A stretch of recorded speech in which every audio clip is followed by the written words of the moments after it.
8 minutos han pasado desde las 10 de la mañana, señoras y señores. Estamos por radio, estamos por streaming. De hecho, si estamos en streaming y vos estás ahí, suscríbete, poné me gusta y aprovecha para ver a Analía Argento, que es quien ahora va a hablar con nosotros de los hechos más importantes, los más trascendentes de la política nacional. Analía, ¿cómo estás? Buen día. ¿Cómo viene tu mañana y dónde estás posando la mirada en torno a lo que pasa a nivel nacional?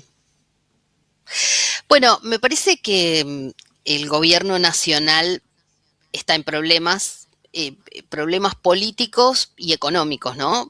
Esto de que el ministro de Economía esté prácticamente todos los días haciendo declaraciones muestra a la larga que el gobierno está teniendo que explicar por qué si vamos tan bien la gente no lo siente, por qué, por ejemplo, hoy en Buenos Aires es un día peor que el de ayer. Digo, por la frecuencia de los colectivos, por ejemplo, ¿no? Que hay reducción de frecuencias, son días, bueno, muy feos desde lo climático, y ya que hablamos de lo climático, también están los despidos en el Servicio Meteorológico Nacional, la industria que, por ejemplo, en la provincia de Buenos Aires acaban de salir datos, están en su peor momento histórico, las pymes, las pequeñas y las grandes empresas también. Los que ganan en la economía son algunos sectores, el agro, la minería, pero la industria, el comercio está a la baja. Eso hace que haya menos recaudación para la nación, para las provincias, para los municipios, y eso obliga al gobierno a hacer más recortes. A esto se le agrega, yo no diría ya tanto las necesidades parlamentarias, porque el gobierno muchas veces va a buscar a los gobernadores y los está buscando por necesidades para avanzar con leyes en el Congreso, pero me parece que lo que se trata hoy, la ley de glaciares, a muchos gobernadores les sirve porque los libera para acordar proyectos mineros, sobre todo los del norte, ¿no? Los de la cordillera en el norte, Jujuy, Salta, Catamarca. Pero después tuvo que abrir la billetera el gobierno.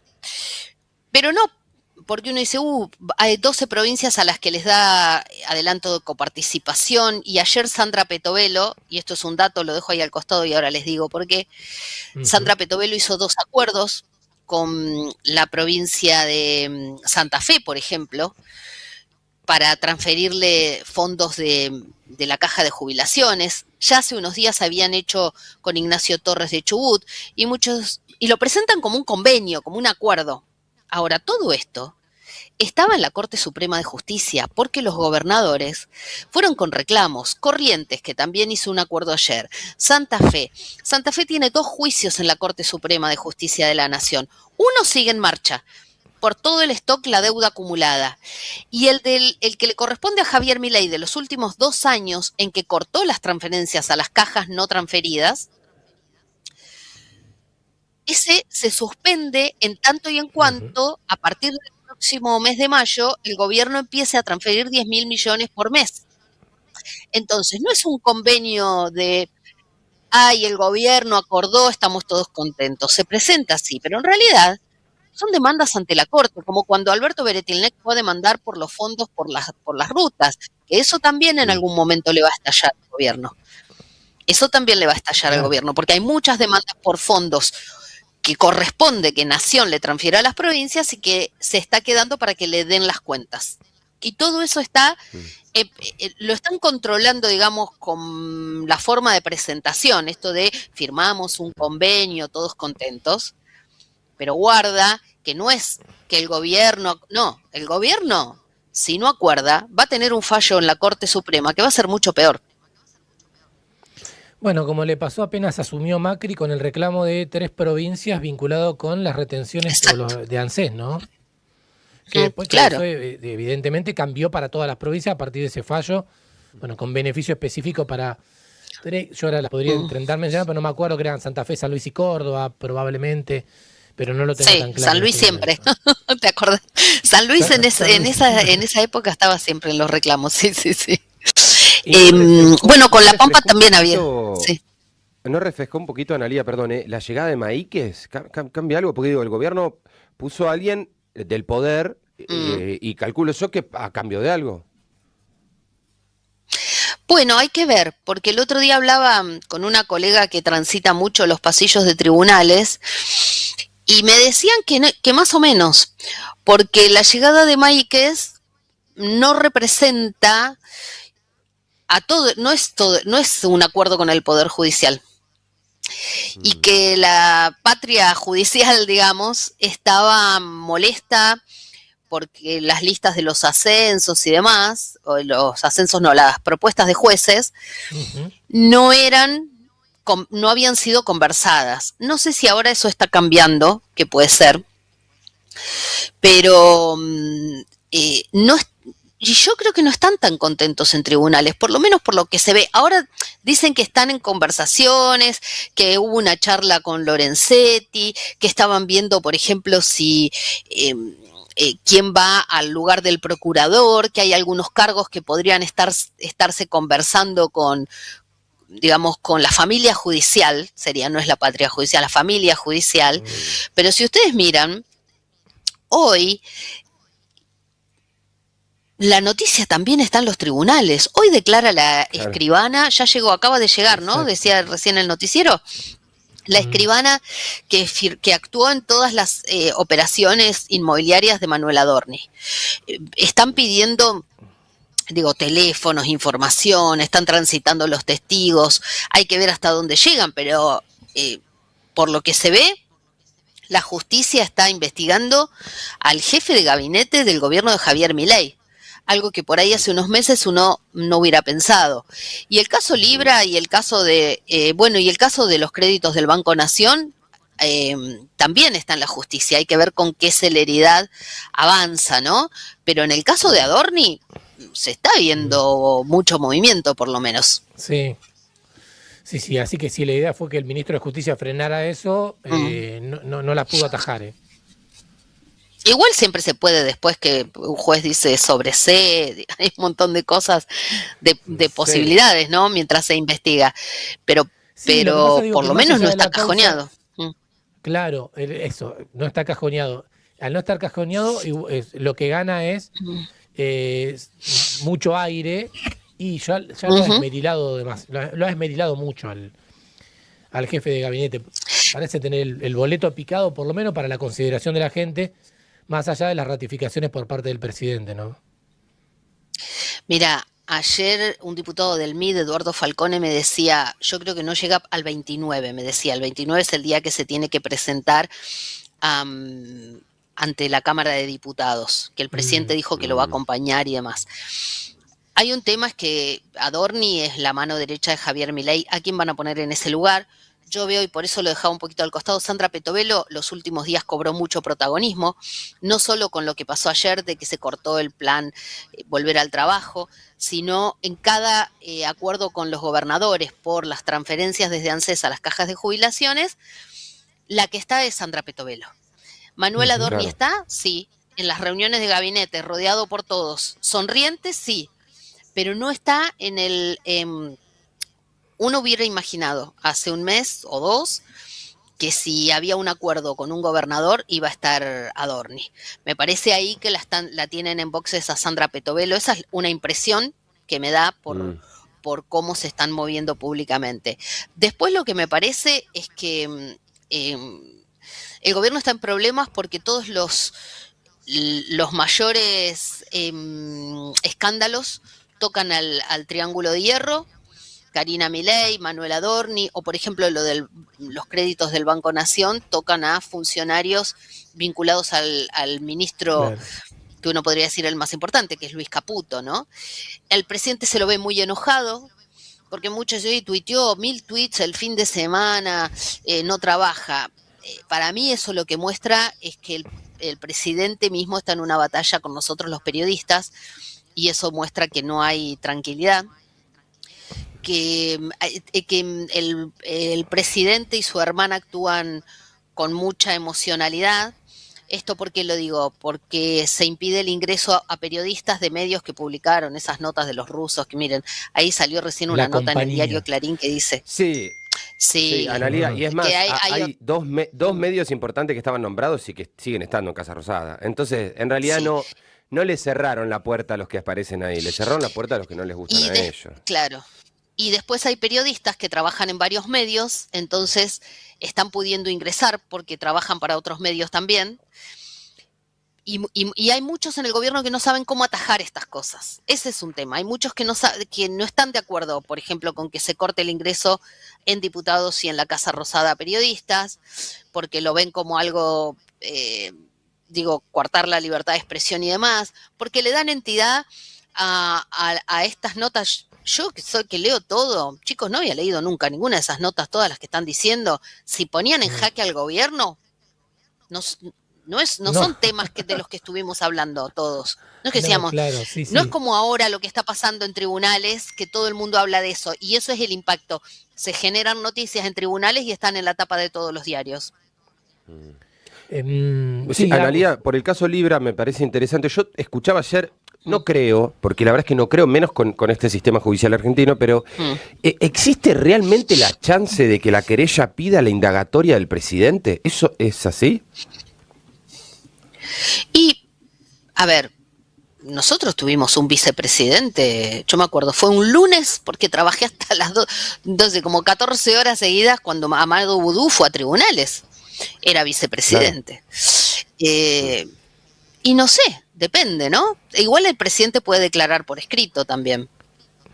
Yo no sé en el caso Libra hasta dónde van a llegar, pero en el caso Adorni está cada día más complicado. Ahora también dicen... Dos mujeres más.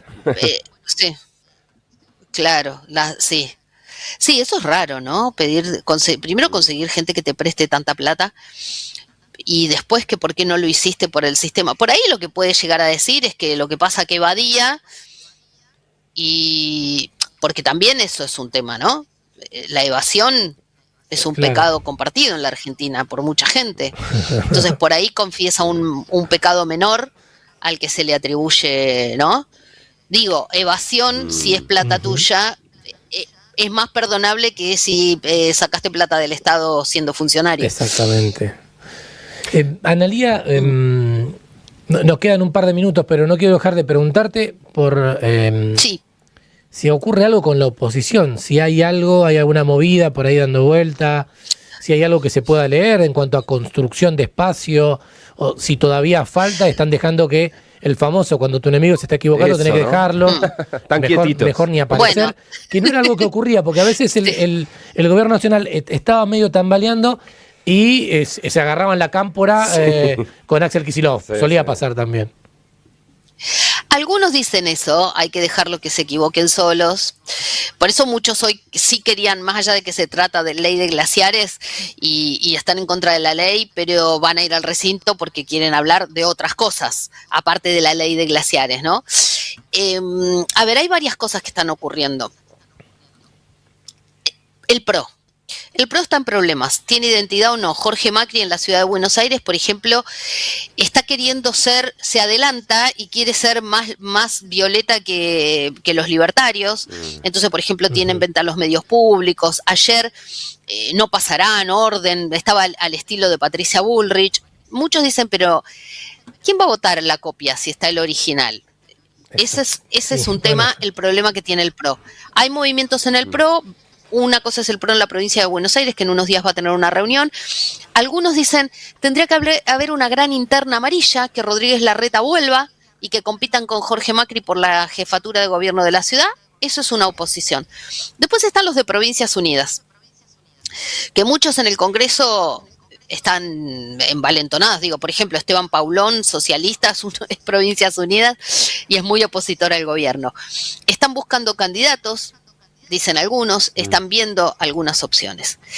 Y después tenemos todo un amplio espectro del peronismo, donde está Miguel Ángel Pichetto teniendo reuniones, la última, la de Mariel Fernández, la intendenta de Moreno, que venía del movimiento Evita.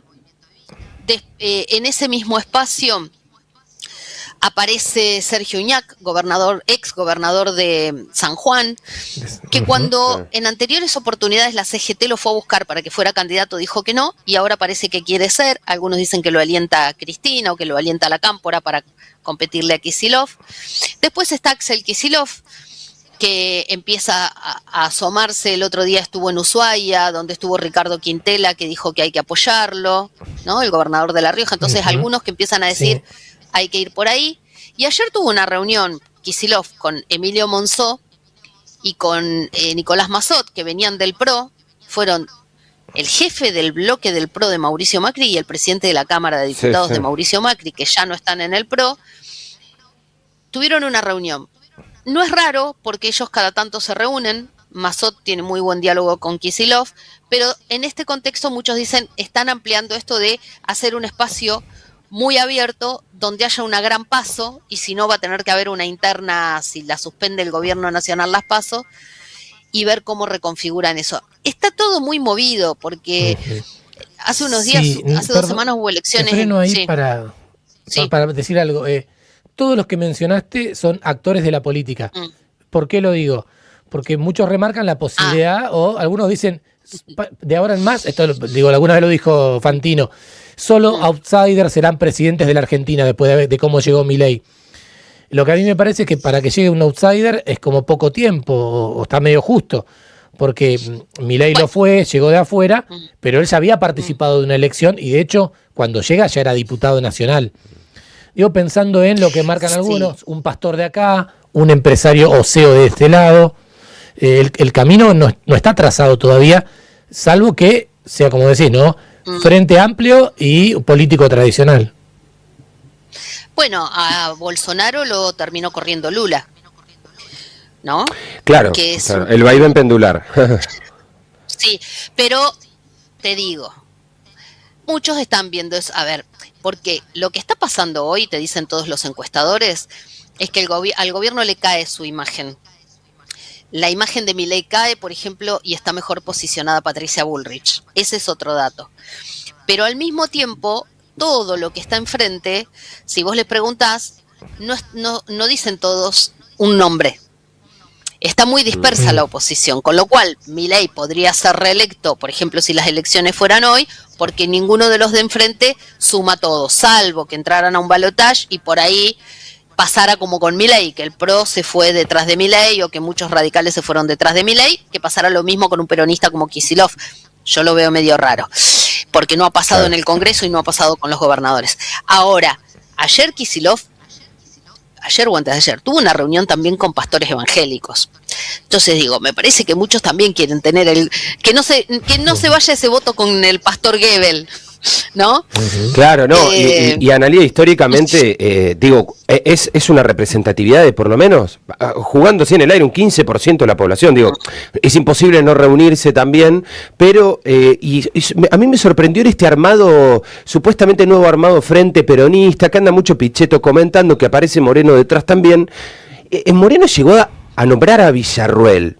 ¿Esto fue título a la tribuna? ¿Tiró un pelotazo afuera? ¿Están queriendo molestar a Milei nada más? ¿O qué sustancia le ves? Yo creo que hay algunos que la querrían, ¿eh? Yo creo que hay muchos que no, que es un límite. Pero bueno, Lilita Carrió decía que su límite era Mauricio Macri y lo hizo presidente, así que en política nada sorprende. Es así. Analía, te agradecemos mucho este tiempo, te mandamos un beso. Un beso grande a todos.